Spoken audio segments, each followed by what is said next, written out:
Welcome back two or art. അപ്പോൾ ഇതെൻ്റെ ആദ്യത്തെ ലോങ് വീഡിയോ ആണ്. ഷോർട്സ് കണ്ടു വന്നവർക്ക് മനസ്സിലാവും ഇന്ന് നമ്മൾ നോക്കാൻ പോകുന്നത് 2 ക്രിസ്മസ് കാർഡ് ഐഡിയ ആണെന്ന്. സ്കൂളിലൊക്കെ ക്രിസ്മസ് ട്രീ എടുക്കാറില്ലേ, അതിനൊക്കെ നമ്മൾ ഗിഫ്റ്റ് കൊടുക്കുമ്പോൾ അതിൻ്റെ കൂടെ ചെറിയ ഹാൻഡ് മെയ്ഡ് ഗിഫ്റ്റൊക്കെ വെച്ച് കൊടുക്കുമ്പോൾ ഭയങ്കര സന്തോഷമായിരിക്കും. അപ്പം നമ്മൾ ഇന്നിവിടെ 2 സിമ്പിളായിട്ടുള്ള ക്രിസ്മസ് കാർഡ് ഐഡിയ ഞാൻ ഇവിടെ കാണിച്ചു തരാം. അത് നിങ്ങൾക്ക് ഭയങ്കര ഈസി ആയിട്ട് തന്നെ ചെയ്തെടുക്കാൻ പറ്റുന്നതാണ്. അപ്പം അതിനായിട്ട് ഇതുപോലെ ഒരു A4 ഷീറ്റ് എടുത്തിട്ട് ഫോൾഡ് ചെയ്തിട്ട് ഫ്രണ്ടിൽ 3 ബോൾസ് ഒക്കെ വരച്ചു കൊടുക്കുന്നുണ്ട്. എന്നിട്ട് ആ ബോൾസ് നിങ്ങൾക്ക് ഇഷ്ടമുള്ള രീതിയിലൊക്കെ ഡിസൈൻ ചെയ്ത് കൊടുക്കാം. ഞാൻ ഉള്ളിൽ റാൻഡം കളേഴ്സാണ് അടിച്ചു കൊടുക്കുന്നത്. പിന്നെ ഇത് ഭയങ്കര സിമ്പിളായി തോന്നിയത് കൊണ്ട് ഞാൻ ഉള്ളിലും കുറച്ച് സ്റ്റാർസ് ഒക്കെ വരച്ചു കൊടുക്കുന്നുണ്ട്.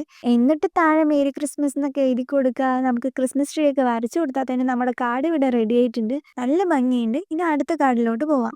പണ്ടൊക്കെ എനിക്ക് കാർഡ് ഉണ്ടാക്കാൻ ഭയങ്കര ഇഷ്ടമായിരുന്നു.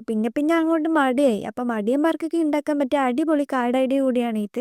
ഇത് എളുപ്പമാണോ ചോദിച്ചാൽ ഭംഗിക്കൊരു കുറവുമില്ല, എന്നാൽ നല്ല സ്റ്റാൻഡേർഡ് ലുക്ക് തരുന്ന കാർഡ് കൂടിയാണ് ഇത്. അപ്പം സെക്കൻഡത്തെ കാർഡ് ഐഡിയ ഉണ്ടാക്കാൻ വേണ്ടിയിട്ട് ഞാനിവിടെ 4 ട്രയാങ്കിൾ ഷേപ്പ് കട്ട് ചെയ്തെടുത്തിട്ടുണ്ട്. എന്നിട്ട് അതൊക്കെ ഓരോന്നോരോന്നായിട്ട് ഒട്ടിച്ചു കൊടുക്കുക. അത് ഒട്ടിച്ചു കഴിഞ്ഞ ശേഷം അതിൻ്റെ ചുറ്റും ബോർഡർ വരച്ചു കൊടുക്കുന്നുണ്ട്. എന്നിട്ട് ആ ബോർഡറിൻ്റെ ഉള്ളിൽ റാൻഡമായിട്ട് ലൈൻസ് വരച്ചു കൊടുക്കുക. എന്നിട്ട് ആ ലൈൻസ് ഒരു ഗ്യാപ്പ് ഇട്ടിട്ട് കളർ ചെയ്തെടുക്കുക. എന്നിട്ട് നമ്മുടെ ട്രീക്ക് സ്റ്റെമ്പൊക്കെ വേണമല്ലോ, എന്നിട്ട് സ്റ്റെമ്പൊക്കെ വരച്ചു കൊടുക്കുക. അതിൻ്റെ സൈഡിൽ ഞാൻ 3 ഗിഫ്റ്റ് ബോക്സ് ഒക്കെ വരച്ചു കൊടുക്കുന്നുണ്ട്. എന്നിട്ട് ടോപ്പിൽ ഞാൻ മേരി ക്രിസ്മസ് എന്നൊക്കെ എഴുതി കൊടുക്കുന്നുണ്ട്. കാണുമ്പോൾ ഭയങ്കര സിമ്പിൾ എന്ന് തോന്നിയപ്പോൾ കുറച്ച് ബെൽസും കൂടെ വരച്ചു കൊടുത്തു. അപ്പം നമ്മുടെ കാർഡ് ഐഡിയ ഇവിടെ റെഡി ആയിട്ടുണ്ട്.